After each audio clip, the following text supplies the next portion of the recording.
అంటే అది ఇంకా ఈ సంఖ్య పెరుగుతుంది ఈరోజు. ఎందుకంటే మాకున్న డేటా 2 PM దాకే. సో ఈరోజు ఇది ఈ సంఖ్య ఎక్కువ పెరగాలని నాకుంది.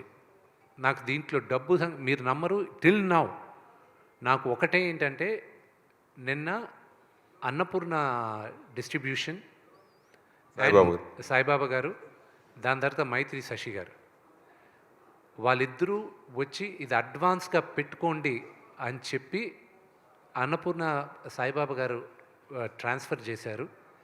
శశి గారు డబుల్ డిజిట్ నెంబర్తో ఒక డీడీ తీసుకొచ్చి ఇచ్చారు. సూపర్. ఓకే, ఇది అడ్వాన్సే, కేవలం ఇది ఫైనల్ కాదు మీకు, ఇది ఓన్లీ ఫస్ట్ అడ్వాన్సే అన్నారు ఆయన. ఆ నంబర్లు చూసి I was like thank you అనుకున్నాను. బట్ నా ఎయిమ్ ఏంటంటే, సురేష్ గారు, my aim is purely one thing. ఎంతమందికి నేను కన్నప్ప కథ నేను చెప్పగలను, దట్ ఈస్ మై సక్సెస్.